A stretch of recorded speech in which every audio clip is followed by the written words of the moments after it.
Assalamualaikum warahmatullahi wabarakatuh. Perkenalkan, saya Gasatria Nur Rahman, dokter gigi spesialis radiologi kedokteran gigi konsultan. Saya adalah staf pengajar dari Prodi Radiologi Kedokteran Gigi, Fakultas Kedokteran Gigi Universitas Airlangga Surabaya. Saya bergabung sebagai CDT pada tahun 2022. Saya diberikan tugas untuk memberikan kuliah pada mata kuliah Interpretasi Radiografi Dasar dengan bobot 1 SKS yang dirancang untuk membekali mahasiswa dengan dasar teori dan keterampilan awal dalam membaca citra radiograf konvensional secara sistematis. Dari RPS yang telah disusun, capaian pembelajaran mata kuliah atau CPMK mencakup kemampuan anak dalam mengenali struktur anatomi normal, mengidentifikasi kelainan radiografik, serta menyusun diagnosis dan diagnosis banding berdasarkan interpretasi radiografi intraoral dan ekstraoral. Topik kuliah yang akan saya bawakan adalah interpretasi gambaran fraktur, trauma, dan bone healing yang merupakan salah satu materi esensial dalam praktik radiologi kedokteran gigi. Saya menyampaikan materi dengan penguasaan teori yang komprehensif mencakup gambaran berbagai kasus fraktur, ciri radiografis fraktur aktif maupun penyembuhan, serta tahapan bone healing dari inflamasi, formasi kalus, hingga fase remodeling. Seluruh materi saya susun sesuai dengan CPMK dan disampaikan melalui contoh-contoh nyata radiograf 2D konvensional, baik intraoral maupun ekstraoral yang relevan dengan situasi klinis. Metode pembelajaran menggunakan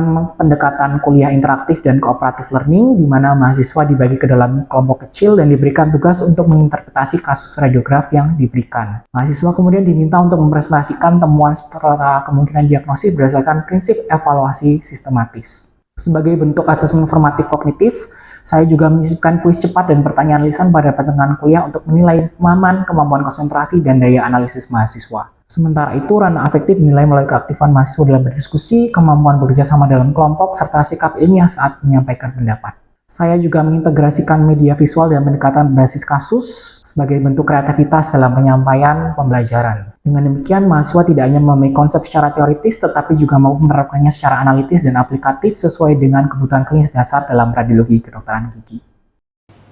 Assalamualaikum warahmatullahi wabarakatuh. Selamat pagi semuanya. Ya. Hari ini saya akan memberikan kuliah tentang gambaran radiografik tentang kasus trauma, fraktur, dan bone healing. Nah, kenapa kok kasus-kasus fraktur ini kita pelajarin juga? Karena ternyata kalau kita lihat memang insidensinya cukup tinggi ya. Jadi kelainan kasus fraktur sendiri cukup banyak ditemukan. Di Indonesia pun juga cukup banyak dan biasanya juga di area kraniofacial atau maxillofacial area kita ini termasuk yang 3 tertinggi setelah ekstremitas atas dan bawah. Jadi biasanya di tangan, tulang-tulang panjang seperti tangan dan kaki. Tapi juga ternyata yang nomor 3 ada terjadi di area kita maxillofacial dengan proporsi paling besar itu ada di mandibula. Jadi makanya kita harus tahu gambaran ronsennya akan seperti apa. Jadi memang radiografi ini adalah pemeriksaan standar dalam evaluasi kasus fraktur. Bisa pakai apa gitu. Jadi kalau bisa pakai apa, kita bisa pakai semuanya. Jadi sesuai dengan indikasinya kasus frakturnya di mana. Jadi misalnya radiografi intraoral biasanya untuk kasus periapikal ya kita lihatnya untuk fraktur yang sebatas di area dental atau alveolar. Tapi kalau misalnya tulangnya meluas, berarti kita nanti fotonya pakai yang ekstraoral 2 dimensi, bisa lateral oblik, lateral skull, PA, OPG, ataupun ekstraoral lainnya. Jadi bisa water, Silverstone, submental vertex, atau TMJ view. Disesuaikan dengan kondisi frakturnya atau lokasi frakturnya ada di sebelah mana. Lalu yang ketiga juga bisa pakai advanced imaging, otomatis CBCT, CT, ataupun MRI. Nah, untuk gambaran radiografi fraktur, jadi ada 4 macam ya. Jadi yang pertama ada tampak 1 atau 2 garis radiolucent yang tajam menembus border dalam suatu struktur anatomis. Jadi garis radiolucent aja 1 atau 2. Yang kedua itu adalah perubahan outline anatomis. Jadi yang misalnya dia letaknya misalnya kondilus itu ada di fossa glenoid, dia berubah. Nah, itu bisa kita curigai ada kasus fraktur. Lalu diskontinuitas border terluar dari suatu struktur, misalnya nanti border sinusnya atau border mandibulanya inferior border ada yang discontinue kortikalnya, nah itu bisa jadi adalah gambaran suatu fraktur. Dan biasanya memang ada gambaran step antara 2 fragmen tersebut. Terus yang terakhir adalah peningkatan radiopasitas pada suatu struktur anatomis akibat overlapping 2 fragmen. Jadi ketika fraktur itu sudah terjadi displacement, otomatis satu tulang dengan satu tulang lainnya fragmennya akan bertumpuk. Nah, ini yang dimaksud dengan peningkatan radiopasitas. Nah, untuk di area kita gitu, fraktur dan traumanya pasti ya kaitannya hanya 3 ini, fraktur dentoalveolar, fraktur mandibular, dan fraktur maxillofacial. Nah, ini mungkin dulu sudah sempat dapat ya di kuliah dasar. Jadi berdasarkan pola kita bisa klasifikasikan ada beberapa jenis fraktur. Jadi kalau berdasarkan terjadinya itu bisa unilateral, bilateral, multiple. Jadi kalau unilateral ini satu sisi, bilateral dia dua sisi, multiple dia bisa di berbagai sisi. Jadi saat di tengah, di kondil, kanan kiri lebih dari dua. Lalu kalau berdasarkan pola kerusakannya itu bisa ada simple. Kalau simple dia itu masih ingat ya dulu. Ya, kalau simple jadi dia patahannya itu dari ujung ke ujung, jadi semuanya patah gitu. Tapi kalau green stick dia patahnya hanya sampai separuh, jadi satunya ini masih intak. Biasanya jadi ada yang bending tulangnya. Nah kalau compound dia tulangnya terbuka sampai ke jaringan soft tissue biasanya. Jadi udah menembus, sudah kayak simple tapi udah keluar sampai skinnya tuh kelihatan ada frakturnya kelihatan. Nah yang terakhir ada comminuted. Nah comminuted ini juga dibagi simple dan compound. Jadi kalau comminuted intinya adalah fragmen frakturnya ini udah terbagi menjadi kecil-kecil. Tapi kalau yang simple dia masih intak, cuma ada retakan banyak macam-macam gitu ya, luas kemana. Tapi kalau yang compound dia udah menjadi fragmen yang terpisah-pisah gitu. Nah ini juga kita penyebutannya harus kita samakan persepsinya untuk ketika ada satu kasus fraktur. Jadi misalnya antara dua fragmen ini dia masih terletak sama sesuai dengan tempat aslinya berarti no displacement. Nah begitu ada satu sisi yang dia mengangkat atau berpindah berarti ada deviasi. Begitu dia udah berpindah berarti ada jadi displacement. Ini juga ada yang sebutannya deviation dan dislocation. Ada yang displacement, dislocation, jadi beneran misah jauh. Nah ini displacement, dislocation. Lalu juga ada lateral of right, jadi dia agak maju ke depan, ke lateral, medial of right juga bisa seperti ini. Nah ini cara-cara penyebutan kita aja nanti waktu saat interpretasi suatu kasus fraktur seperti ini. Nah ini juga kasus-kasus fraktur dentoalveolar ya, dental. Jadi ini fraktur akar. Jadi kalau kita lihat di sini ada garis radiolucent di sini dan ini juga di akarnya nih. Nah ini seperti kalau ada kasus seperti ini berarti fraktur akar kita sebutkan polanya horizontal atau vertikal. Nah kalau pada kasus ini berarti horizontal. Jadi fraktur akar horizontal pada gigi sekian, misalnya 1-1 atau selanjutnya. Ya. Kalau ini tampak jelas. Nah kalau yang ini juga ya, ini polanya berarti fraktur akar vertikal. Jadi kelihatan jelas bahwa antara outline dari akarnya sendiri sudah terpisah. Jadi lihat apalagi yang sebelah kiri ya, yang gambar B itu beneran sudah dua fragmennya terpisah antara yang mesial maupun yang distal. Nah seperti ini jelas. Nah ini untuk kasus yang di alveolar. Jadi kadang-kadang karena akibat suatu proses trauma yang besar gitu yang menekan akhirnya yang justru fraktur itu bukan si giginya tapi dari alveolar, processus alveolarnya. Nah, ini mungkin latihan di sini dari dua gambar tersebut A dan B gitu ya. Kira-kira yang mana yang gambaran fraktur? Ayo.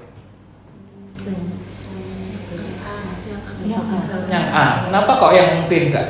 Kira-kira. Yang B juga. Ya. Kita lihat kunci jawabannya. Nah, ternyata kalau kita lihat dua gambaran seperti ini, nah ini harus hati-hati juga, jadi harus bisa membedakan.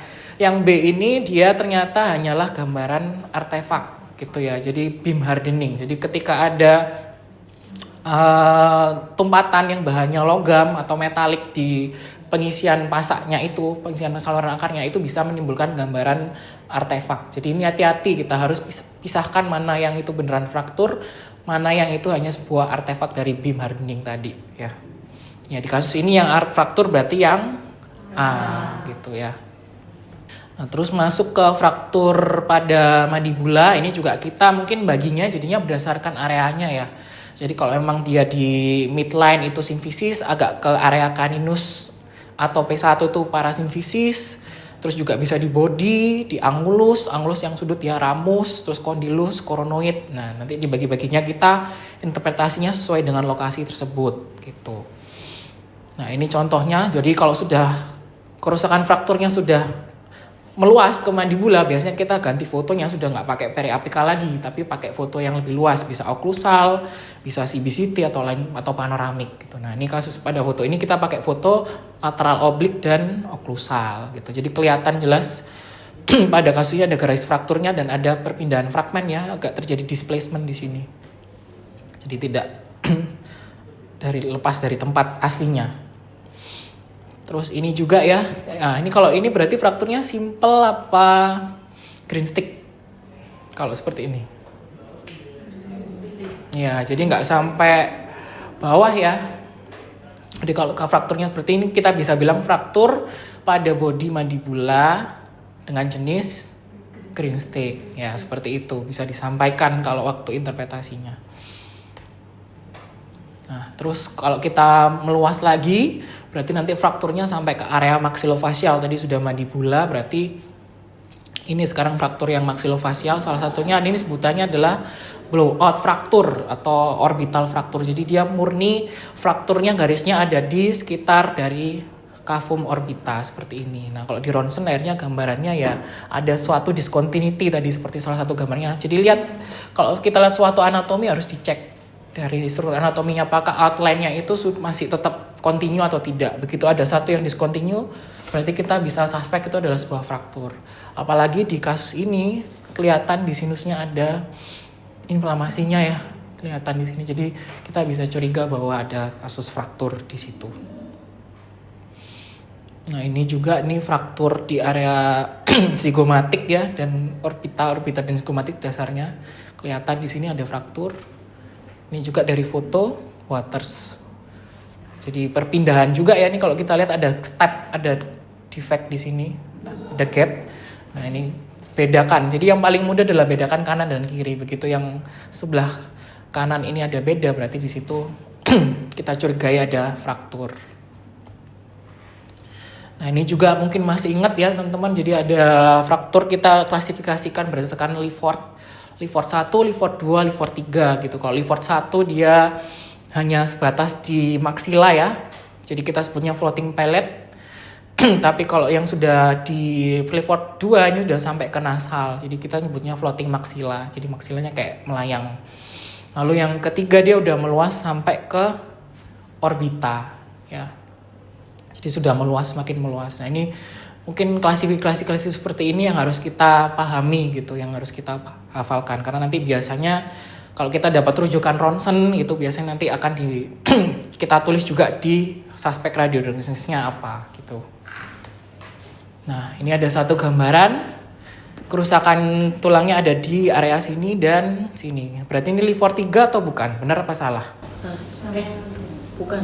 2. Salah ya, berarti Lefort 2. Tadi ingat kalau Lefort 1 dia hanya maksila. Kalau Lefort dia sudah meluas sampai nasal dan zigoma. Kalau Lefort 3 dia sudah sampai pertengahan orbita. Berarti pada kasus ini yang benar adalah Lefort 2. Ya. Oke.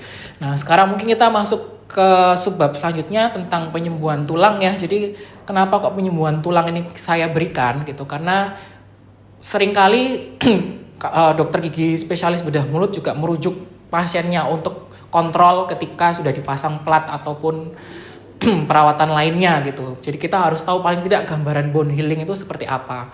Nah, foto untuk pemeriksaan bone healing sendiri gitu, biasanya kita bisa pakai plain imaging memang normalnya. Jadi bisa pakai panoramik itu aja udah cukup. Atau pemeriksaan ekstraoral lainnya. Apakah perlu CBCT? Sebenarnya itu tidak perlu lagi. Karena kalau CBCT itu kan kita melihat perluasannya kemana, jadi untuk rencana perawatan. Tapi kalau udah cuma untuk kontrol aja melihat proses penyembuhan, kita cukup dengan plain imaging atau panoramik atau ekstraoral lainnya. Nah, apa yang bisa dilihat? Jadi biasanya untuk evaluasi derajat reduksi pos perawatan. Jadi misalnya tadi ada fragmen fraktur gitu, kita lihat sudah seberapa besar reduksinya. Jadi yang awalnya segini gapnya, jadi sudah mengecil. Nah, itu bisa kita lihat. Lalu monitoring fiksasi pada site fraktur selama proses penyembuhannya. Jadi apakah fiksasinya sudah tepat masangnya, itu bisa kita tahu. Terus juga monitoring proses alignment plat kortikal tulang post fraktur serta proses remodeling atau remineralisasi yang terjadi. Jadi bisa kelihatan juga di ronsen. Nah, ini mungkin kalau masih ingat dulu di pelajaran kedokteran, ilmu kedokteran dasar ya tentang proses penyembuhan khususnya di area tulang. Jadi kalau tulang itu terjadi fraktur atau trauma gitu ya, pasti yang terjadi adalah pertama adalah fase inflamasi. Jadi di situ kalau kita lihat peran-peran sel-selnya banyak sekali ya peran-peran ininya mikroselulernya yang ada berperan di proses penyembuhan. Jadi ada TNF alfa dan lain sebagainya. Tapi intinya kalau fase inflamasi ya fase masih radang. Jadi begitu dia mengumpulkan dulu, memanggil sel-sel untuk bisa menyembuhkan. Nah, nanti masuk ke fase 2 dan 3 ini fase repair. Jadi di sini biasanya sudah ada pembentukan jaringan lunak, soft callus. Jadi belum berbentuk tulang yang keras. Jadi biasanya kelihatan ada gambaran semi-semi opak, agak kabur gitu ya. Tapi belum seopak jaringan keras atau jaringan tulang. Nanti mulai selama beberapa minggu atau bulan nanti masuk ke fase yang terakhir, fase remodeling, di mana nanti sudah ada disposisi dari osteoblast tadi ya di situ. Jadi ada udah pembentukan tulangnya dan udah mulai menutup dari garis frakturnya. Nah, berarti ada 3 fase ini. Jadi nanti berarti tahu harusnya gambaran ronsennya seperti apa, dia di fase yang mana. Nah, ini contohnya di gambaran tulang panjang ya kebetulan. Jadi kalau tulang panjang memang proses penyembuhannya agak lebih lama gitu. Jadi dia bisa sampai hitungan tahun gitu. Sampai bahkan remodelingnya yang sempurna antara 1 sampai 2 tahun gitu. Jadi fase inflamasi ini ketika dia ada fraktur, terus sudah terjadi pembentukan soft callus, agak ada semi blur ya, radiopak blur di sini, radio intermediate. Terus masuk ke hard callus, dia sudah mulai agak mengopak lagi sampai sini, dan terakhir fase remodelingnya dia sudah full opak. Nah, jadi kalau misalnya nanti waktu kontrol gitu ya, untuk ada kasus-kasus fraktur ditanyakan ini sudah berapa bulan gitu. Nanti bisa kita tahu dia sudah masuk ke fase yang mana. Nah, untuk di area kita sendiri di mandibula gitu ya, ada beberapa scoring gitu yang perlu kita ketahui ketika sudah ada perawatan pemasangan fiksasi, perantifikasi atau ORIF ini ya. Jadi misalnya skor 0 ini yang beneran sudah tidak ada gap antara fragmen frakturnya. Jadi sudah nggak kelihatan lagi, sudah fully remodeling. Nah, pas skor 1 berarti frakturnya masih ada tapi sudah berkurang. Jadi 50% berkurang dari fraktur plane-nya. Nah, yang tidak menyatu sama sekali itu maksudnya skor 2. Jadi tidak non-union. Maksudnya non-union adalah tidak ada kalus, tidak ada gambaran penggabungan dari tulangnya. Nah, ini bisa disampaikan juga nanti ketika kita melakukan interpretasi. Ya. Nah, ini juga kita lihat contoh-contohnya ya, macam-macam proses fraktur di area kita mandibula ini. Mungkin kalau ini masih baru ya, masih fase yang pertama healingnya. Ini juga sama yang foto kanan.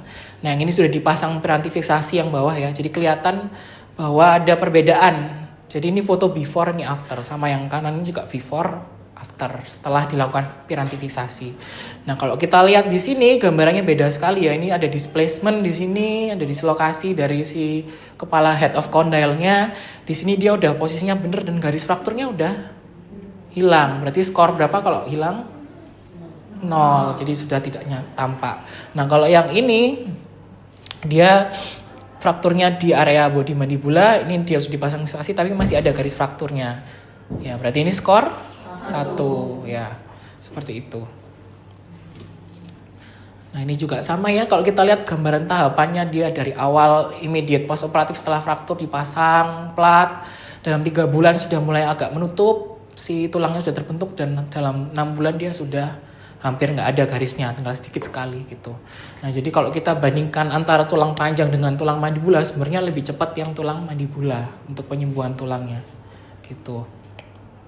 Nah, ini hal-hal yang mungkin perlu diperhatikan, bahwa memang pada healing normal garis fraktur umumnya melebar setelah 2 minggu post reduksi karena biasanya ada proses resopsi. Jadi kalau ada fraktur gini nggak langsung disembuhkan, tapi biasanya ada osteoklas juga yang berperan untuk mengurangi patahan-patahan tulang yang fragmen-fragmen tadi.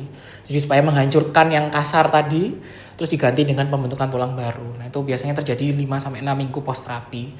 Nah, yang perlu diperhatikan memang kalus ini jarang terlihat ya, karena kalau di mandibula ini tulangnya beda sama tulang panjang. Kalau tulang panjang dia kan berongga ya, terus banyak dalamnya pembuluh darah dan lain sebagainya, ada ini. Kalau di mandibula kan sebenarnya tidak ada tulang pipih kalau kita bilangnya. Makanya sebenarnya kalau di mandibula jarang ada kalus gitu. Tapi kadang-kadang memang kelihatan, tapi tipis, samar sekali. Nah, remodeling sempurna pada kasus fraktur dengan obliterasi biasanya perlu sampai beberapa bulan atau bahkan tahun. Nah, ini garis fraktur bisa ada bertahun-tahun meskipun secara klinis pasien sudah sembuh total ya. komplikasi yang bisa terjadi malalignment. Jadi misalnya waktu dia masang plat miring gitu, akhirnya ada malalignment yang harusnya dia lurus kayak gini ternyata jadi melengsai, jadi agak miring separuh gini. Nah itu harus kita sampaikan nanti ketika menemukan kasus seperti itu. Atau ada lesi radang, ada terjadi infeksi atau inflamasi, bisa kita sampaikan osteomilitis atau pelebaran garis fraktur seperti itu. Nah, sekarang nanti caranya gimana kalau kita mau lakukan interpretasi kasus fraktur rahang gitu ya. Yang pertama kita tentukan lokasinya ada di mana, marginnya seperti apa, apakah dia tajam, apakah diffuse, apakah sklerotik. Lalu kita tentukan panjangnya atau arahnya ke arah mana. Lalu melihat ada tidaknya simetri atau tidak. Jadi kalau kita lihat potongan antara kasus fragmen frakturnya itu di mana, apakah simetri atau tidak, bisa kita sampaikan. Berarti ada displacement atau masih simetri, cuma ada garis fraktur di tengahnya, atau sudah nggak simetri, yang satunya gini, atau sudah pecah-pecah kecil, itu kita sampaikan. Termasuk yang nomor 5, melihat keparan pergeseran fragmen tulang. Lalu juga yang 6, asosiasi terhadap jaringan sekitarnya. Jadi kurang lebih sama seperti prinsip interpretasi kita pada umumnya, cuma mungkin ditambahkan arah garis frakturnya seperti apa dan kesimetrisannya seperti apa. Terus terakhir yang nomor 7, kita tentukan jenis dan klasifikasi frakturnya. Jadi apakah dia termasuk yang unilateral, apakah dia yang bilateral, ataukah dia yang multi, ataukah dia yang simple, comminuted, green stick, dan lain sebagainya tadi yang sudah saya jelaskan. Nah di sini ada satu contoh kasus ya, kasus foto panoramik, dan ini ada kasus frakturnya ya. Jadi coba mungkin salah satu bisa coba interpretasi sesuai dengan tata cara tersebut. Coba. Iya boleh. Lokasinya di mana? Coba. Lokasinya di Ada 2 tuh. Lokasinya ada 2. saat yang kanan Mm-hmm. di bodi mandibula dextra, yang kiri di angus mandibula sinistra. Iya betul. Terus untuk marginnya? Untuk marginnya mencapai batas vertikal mandibula. Oke. Terus apakah dia tajam? Apakah ada sklerotik? Apakah ill-defined? Marginnya tajam, meluas mencapai vertikal mandibula. Ya. Terus ini udah arahnya berarti dari ini garisnya bentuknya apa nih kalau kayak gini berarti? Vertikal. Ya vertikal. Dari mana ke mana? Dari puncak alveolar hingga batas vertikal mandibula. ya yang sana sama? Yang sana dari Puncak alveolar sampai batas angulus mandibula. Ya. Apakah tulangnya masih tampak simetri atau sudah ada displacement? Masih tampak simetri dong. Ya. Terus apakah ada asosiasi terhadap lainnya? Terhadap jaringan sekitarnya? Nggak ada ya? Ya. Berarti kalau seperti ini kita sebutnya klasifikasi fraktur apa? Simple fraktur Simple fraktur bila? bilateral. Nah, ya bisa kita sampaikan seperti itu. Ya, ini kalau kita bahas kuncinya seperti ini ya. Jadi kurang lebih. Nah, kalau lihat dari proses penyembuhannya karena ada platnya bisa kita sampaikan juga. Jadi bahwa dia sudah ada dalam proses perawatan. Jadi tampak radioplatifisasi. Terus kita lihat juga proses penyembuhannya, jangan lupa ya. Jadi kalau memang masih belum ada proses penyembuhan, kita sampaikan bahwa masih ada tampak garis fraktur. Nah, kalau seperti ini berarti skornya 0, 1, 2. 1. Oke. Ya, mungkin itu yang bisa saya sampaikan untuk kuliah hari ini. Mungkin sampai sini ada yang mau ditanyakan sebelum kita masuk ke pembagian tugasnya. Izin mau bertanya. Ya.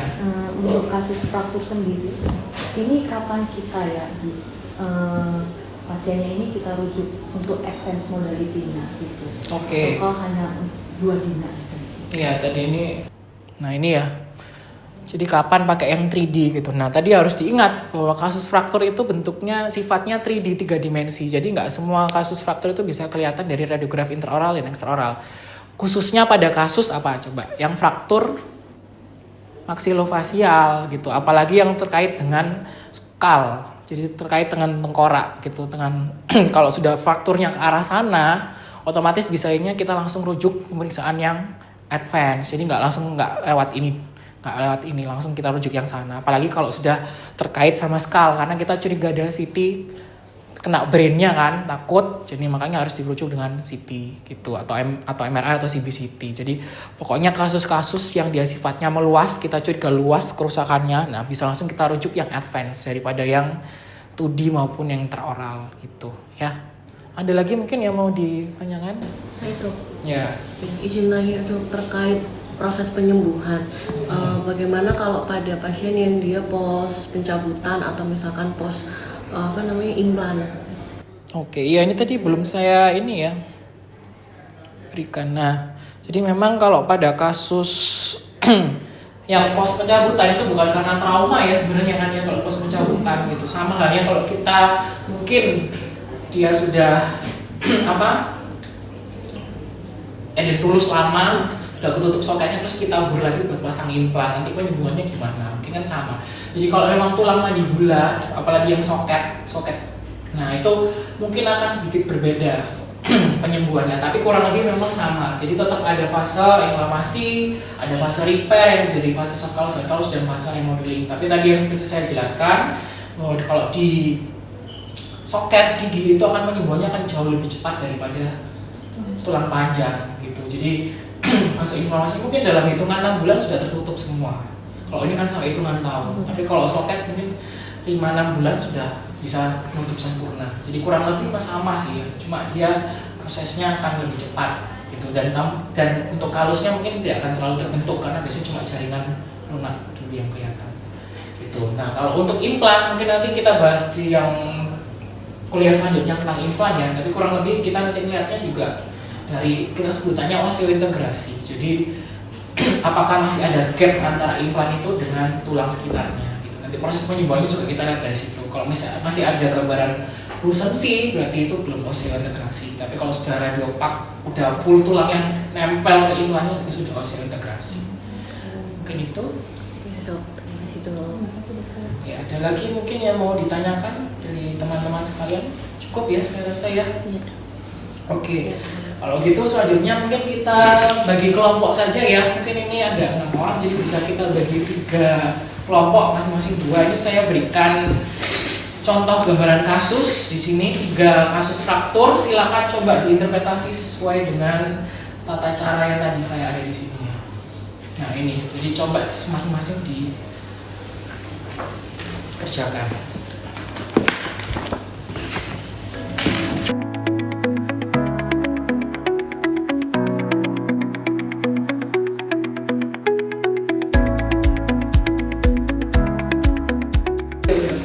Ya sudah semua ya, saya rasa ya udah dikerjakan. Kalau gitu mungkin bisa salah satu kelompoknya perwakilan mungkin bisa maju untuk mempresentasikan hasilnya.